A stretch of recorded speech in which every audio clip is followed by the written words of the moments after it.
Next, come up to the stage. She was on season 6 of HBO's Deaf Poetry. Her work has appeared in various productions, including online commentaries, blogs. A collection of her work was published by Penmanship Books. And she has written featured articles for national magazines such as Upscale and Black Enterprise. Currently, she's developing a one-woman show entitled Anthems for Grown Folks. I got it right? Anthems for Grown Folks. Coming all the way from Milwaukee. Ladies and gentlemen, make some noise for Dasha.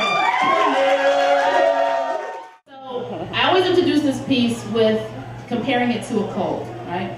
You know how before you get sick, you know you're going to be sick? Yeah. You don't have the scratchy throat yet, but you know it's coming. You don't have the achy bones yet, but you know you're not going anywhere this weekend. I kind of think having a crush is the same way. Yes. You don't really like her yet, but you've already connected to 6 degrees to figure out how you get her number. You're not really thinking about him yet, but you're kind of hoping he's going to be at the set next Thursday. Right? So this is that piece. Something urgent is fanning my dog's attention. So he chases and I listen, making sure he doesn't catch whatever's taunting him from the hedges.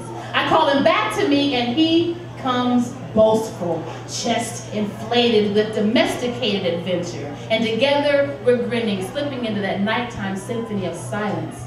And then out of nowhere, there you are, standing inside my thoughts. Unbidden images of you fade themselves right into my private mental chambers where my imagination roams freely. Because I was always taught, of all the things that human beings can take, no one can ever take your thoughts. So I give my thoughts to you sometimes. I bind them in golden threads spun from my own imagination. And nothing sticky or steamy, just flashes of the easy laughs we've shared inside crowds. Of the grins in the handways exchanged across sidewalks, and the last time our eyes locked, I didn't see any visions of us, because there aren't any visions of us. But I did glimpse a flicker of something. Something that felt like permission to whisk you into unspoken places, where thoughts of you fill the narrow spaces between pin numbers, birthdays, grocery lists, memorized poems, the names of my daughter's favorite cartoons. You are right there, rubbing your temptation all over my everyday ideas. Just the thought of you and your presence is enough to give me pause. And not with any raunchy thoughts or romance novel plots. There are no dirty little secrets in the making here. I still feel guilty. I still feel my face flush and the naughty weight of a cover-up rushing to my tongue. But why? If no one else knows and controls my thoughts, then why don't I feel free to let you unwind your swagger in the back of my mind?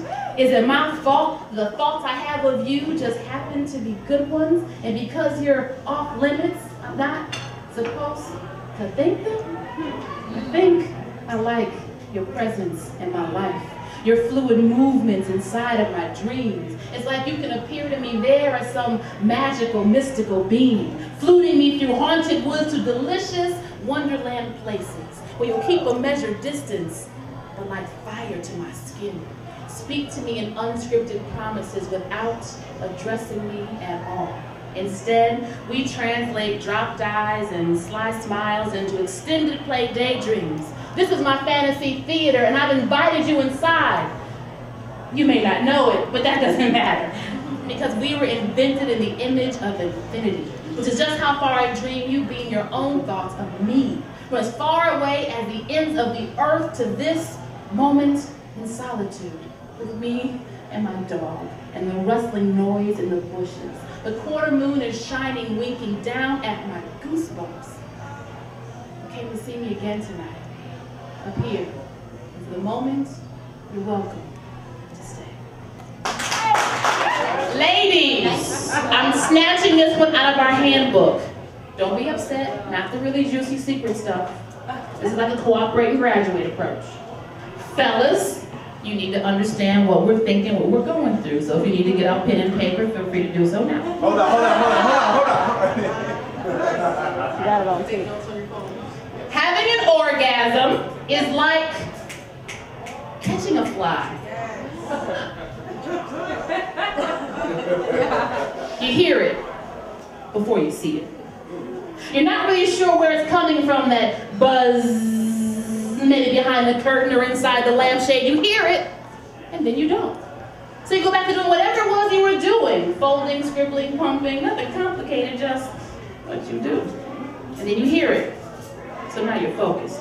You know a promise when you hear one. So you follow that sound as it curls itself around ribbons of air and weaves in between sonic waves. You can hear it taunting you. Marco to your polo. Dissonance to your solo. You can even feel it tickling the prickles of your flesh without ever touching your skin. And then you see it. This erratic spasm defying rhythm and space. It's a choreography you had to teach yourself over the years because you weren't real good at that fly catching business when you were much younger.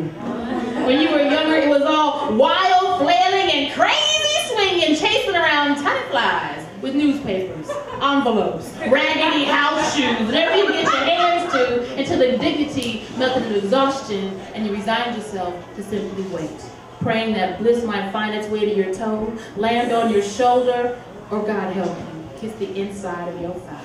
So that one time, that one night, you were listening to a buzz of a siren song and you want to sing songs too. So you knew you had to decide.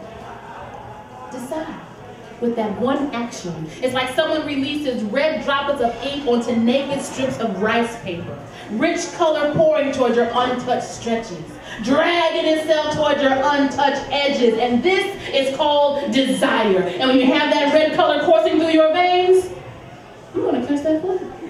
No matter how, no matter what you look like, no matter who's watching and what they may think, if you have to twist your face into unflattering expressions, you are going to catch that fly. If you have to growl nasty language through clenched teeth, you are catching that motherfucking fly. If you have to jerk and twist your body into unnatural positions, you are going to catch that fly. And when you do, that weightless insect will feel like a 2-ton rhino wrestled into submission. Victory in the palms of your hand. Yes, Lord. So you drop it. Because it's nasty. Little girls don't catch flies.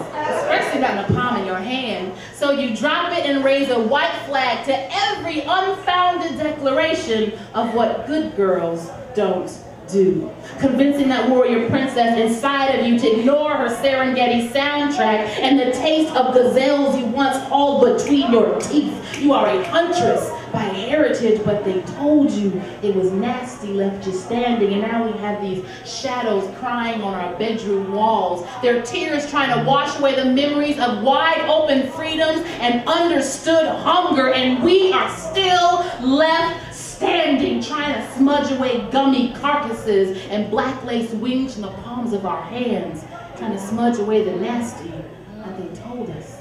But this hunger is deeper than etiquette. It's stronger than liberation. Sexuality imprints its own genome pattern into the puzzle of your spine. Did you think it was an accident? The way desire grabs and pulls at your uncolored edges. Orgasmic pleasure is your birthright, warrior queen. So let's rise up. We gotta rise up. We have to rise up and hunt the way our grandmothers instructed in their etchings along mountainsides, tree roots, and soft-toned cave walls. We gotta take to the buzzing killing fields, but before you pick up your swords and your shields, we have to grab hands, bow our heads, and make a solemn pledge to teach our daughters to catch more flies.